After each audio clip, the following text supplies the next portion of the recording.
श्री कृष्ण गोविंद हरि मुरारी, हे नाथ नारायण वासुदेव।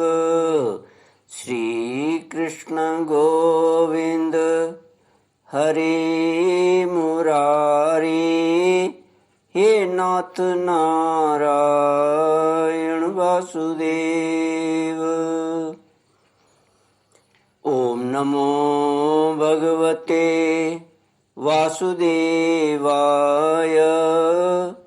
ओम नमो भगवते वासुदेवाय।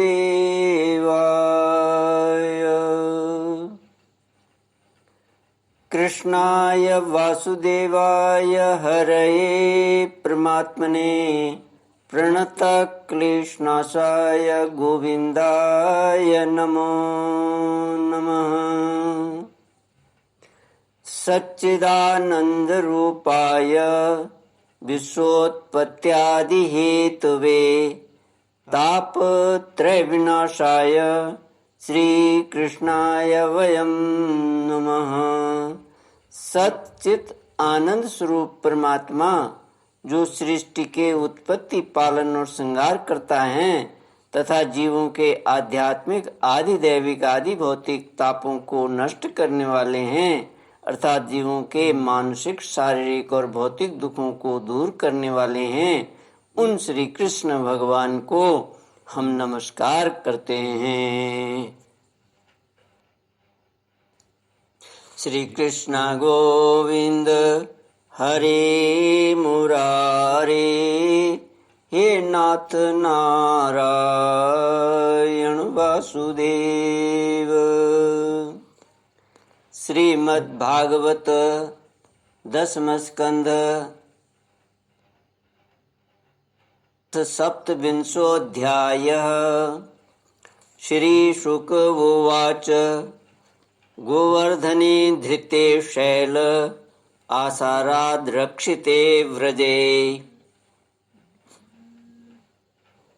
गोलोकाद्दाव्रजत् कृष्णं सुरभिशक्र एव च, विविक्त उपसंगम्य व्रीडित कृतहेलनः, पस्पर्श पादयोरेनं किरीटेनार्कवर्चसा। श्री कृष्ण का अभिषेक। श्री सुखदेव जी कहते हैं, परीक्षित, जब भगवान श्री कृष्ण ने गिरिराज गोवर्धन को धारण करके मूसलधार वर्षा से व्रज को बचा लिया, तब उनके पास गोलोक से कामधेनु बधाई देने के लिए और स्वर्ग से देवराज इंद्र अपने अपराध को क्षमा कराने के लिए आए। भगवान का तिरस्कार करने के कारण इंद्र बहुत ही लज्जित थे, इसलिए उन्होंने एकांत स्थान में भगवान के पास जाकर अपने सूर्य के समान तेजस्वी मुकुट से उनके चरणों का स्पर्श किया। परम तेजस्वी भगवान श्री कृष्ण का प्रभाव देख सुनकर इंद्र का यह घमंड जाता रहा कि मैं ही तीनों लोकों का स्वामी हूँ। अब उन्होंने हाथ जोड़कर उनकी स्तुति की। इंद्र ने कहा, भगवान, आपका स्वरूप परम शांत, ज्ञानमय, रजोगुण तथा तमोगुण से रहित एवं विशुद्ध अप्राकृत सत्वमय है। यह गुणों के प्रवाह रूप से प्रतीत होने वाला प्रपंच केवल मायामय है, क्योंकि आपका स्वरूप न जानने के कारण ही आप में इसकी प्रतीति होती है। जब आपका संबंध अज्ञान और उसके कारण प्रतीत होने वाले देह आदि से है ही नहीं, फिर उन देह आदि की प्राप्ति के कारण तथा होने वाले क्षोभ, उन्हीं से होने वाले लोभ, क्रोध आदि दोष तो आप में हो ही कैसे सकते हैं। प्रभु, इन दोषों का होना तो अज्ञान का लक्षण है। इस प्रकार यद्यपि अज्ञान और उससे होने वाले जगत से आपका कोई संबंध नहीं है, फिर भी धर्म की रक्षा और दुष्टों का दमन करने के लिए आप अवतार ग्रहण करते हैं और निग्रह अनुग्रह भी करते हैं। आप जगत के पिता, गुरु और स्वामी हैं। आप जगत का नियंत्रण करने के लिए दंड धारण किए हुए दुस्तर काल हैं। आप अपने भक्तों की लालसा पूर्ण करने के लिए स्वच्छंदता से लीला शरीर प्रकट करते हैं, और जो लोग हमारी तरह अपने को ईश्वर मान बैठते हैं, उनका मान मर्दन करते हुए अनेकों प्रकार की लीलाएं करते हैं। प्रभु, जो मेरे जैसे अज्ञानी और अपने को जगत का ईश्वर मानने वाले हैं, वे सब देखते हैं कि बड़े बड़े भय के अवसरों पर भी आप निर्भय रहते हैं। तब वे अपना घमंड छोड़ देते हैं और गर्व रहित होकर संत पुरुषों के द्वारा सेवित भक्ति मार्ग का आश्रय लेकर अपना भजन करते हैं। प्रभु, आपकी एक एक चेष्टा दुष्टों के लिए दंड विधान है। प्रभु, मैंने ऐश्वर्य के मद से चूर होकर आपका अपराध किया है, क्योंकि मैं आपकी शक्ति और प्रभाव के संबंध में बिल्कुल अनजान था। परमेश्वर, आप कृपा करके मुझ मूर्ख अपराधी का यह अपराध क्षमा करें और ऐसी कृपा करें कि मुझे फिर कभी ऐसे दुष्ट अज्ञान का शिकार न होना पड़े।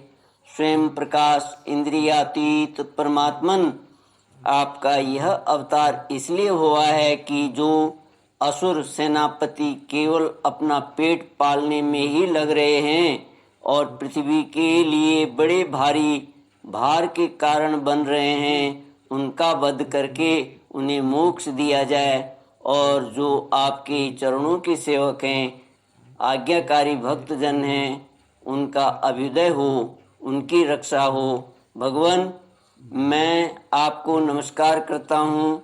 आप सर्वांतर्यामी पुरुषोत्तम तथा सर्वात्मा वासुदेव हैं।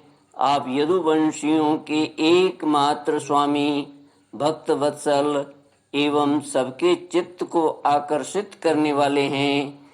मैं आपको बार बार नमस्कार करता हूँ। आपने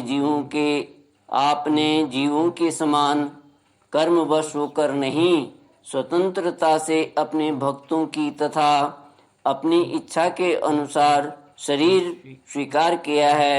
आपका यह शरीर भी विशुद्ध ज्ञान स्वरूप है।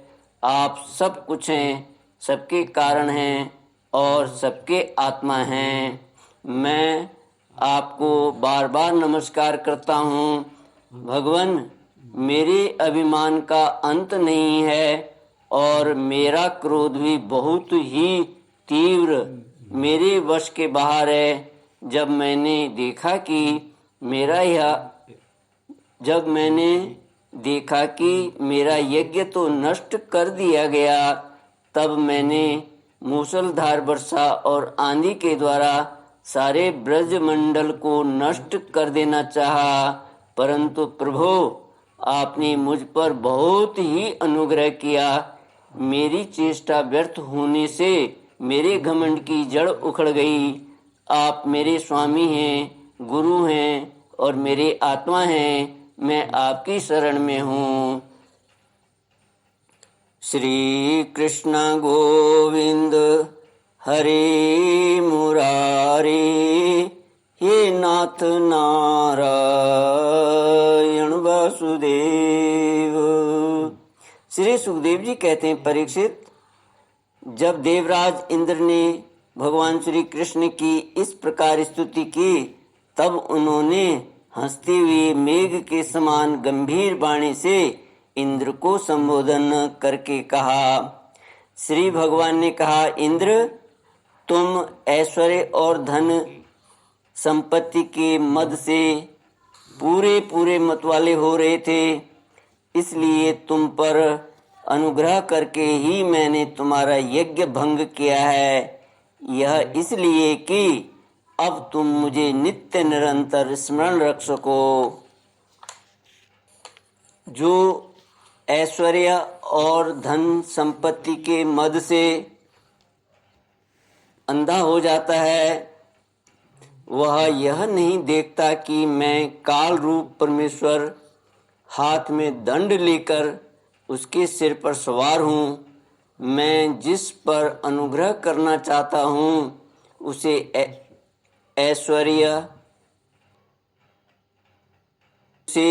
ऐश्वर्य भ्रष्ट कर देता हूँ। इंद्र, तुम्हारा मंगल हो। अब तुम अपनी राजधानी अमरावती में जाओ और मेरी आज्ञा का पालन करो। अब कभी घमंड न करना, नित्य निरंतर मेरी सन्निधि का, मेरे संयोग का अनुभव करते रहना और अपने अधिकार के अनुसार उचित रीति से मर्यादा का पालन करना। परीक्षित, भगवान इस प्रकार आज्ञा दे ही रहे थे कि मनस्विनी कामधेनु ने अपनी संतानों के साथ गोप वेशधारी परमेश्वर श्री कृष्ण की वंदना की और उनको संबोधित करके कहा। कामधेनु ने कहा, सच्चिदानंद स्वरूप श्री कृष्ण, आप महायोगी योगेश्वर हैं। आप स्वयं विश्व हैं, विश्व के परम कारण हैं, अच्युत हैं, संपूर्ण विश्व के स्वामी। आपको अपने रक्षक के रूप में प्राप्त कर हम सनाथ हो गईं। आप जगत के स्वामी हैं, परंतु हमारे तो परम पूजनीय आराध्य देव ही हैं।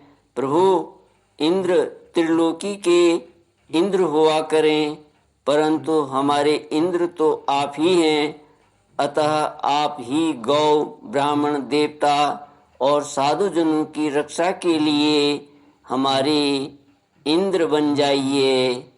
हम गौवें ब्रह्मा जी की प्रेरणा से आपको अपना इंद्र मानकर अभिषेक करेंगी। विश्वात्मन, आपने पृथ्वी का भार उतारने के लिए ही अवतार ग्रहण किया है।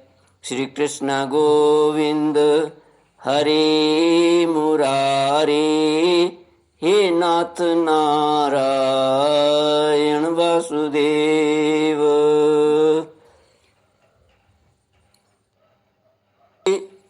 सुखदेव जी कहते हैं, परीक्षित, श्री कृष्ण ने भगवान श्री कृष्ण से ऐसा कहकर कामधेनु ने अपने दूध से और देव माताओं की प्रेरणा से देवराज इंद्र ने ऐरावत की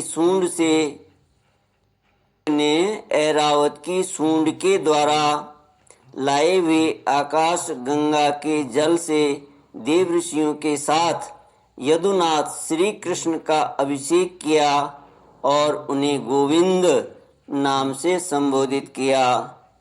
उस समय वहाँ नारद, तुम्बरु आदि गंधर्व, विद्याधर, सिद्ध और चारण पहले से ही आ गए थे। वे समस्त संसार के पाप ताप को मिटाने वाले भगवान के लोक मलापह यश का गान करने लगे और अप्सराएं आनंद से भरकर नृत्य करने लगी। मुख्य मुख्य देवता भगवान की स्तुति करके उन पर नंदनवन के दिव्य पुष्पों की वर्षा करने लगे। तीनों लोकों में परमानंद की बाढ़ आ गई और गौओं के स्तनों से आप ही आप इतना दूध गिरा कि पृथ्वी गीली हो गई। नदियों में विविध रसों की बाढ़ आ गई। वृक्षों से मधुधारा बहने लगी। बिना जोते बोए पृथ्वी में अनेकों प्रकार की औषधियाँ अन्न पैदा हो गए। पर्वतों में छिपे हुए मणिमाणिक्य स्वयं ही बाहर निकल आए। परीक्षित, श्री कृष्ण का अभिषेक होने पर जो जीव स्वभाव से ही क्रूर हैं वे भी वैरहीन हो गए, उनमें भी परस्पर मित्रता हो गई। इंद्र ने इस प्रकार गौ और गोकुल के स्वामी श्री गोविंद का अभिषेक किया और उनसे अनुमति प्राप्त होने पर देवता गंधर्व आदि के साथ स्वर्ग की यात्रा की। श्री कृष्ण गोविंद हरे मुरारे, हे नाथ नारायण वासुदेव। इति श्रीमद्भागवते महापुराणे पारमहंस्यां संहितायां दशमस्कन्धे पूर्वार्धे इन्द्रस्तुतिर्नाम सप्तविंशोऽध्यायः। ॐ पूर्णमदः पूर्णमिदं पूर्णात् पूर्णमुदच्यते पूर्णस्य पूर्णमादाय पूर्णमेवावशिष्यते। ओम शांति शांति शांति। हरि ओम। श्री गुरुभ्यो नमः। हरि ओम।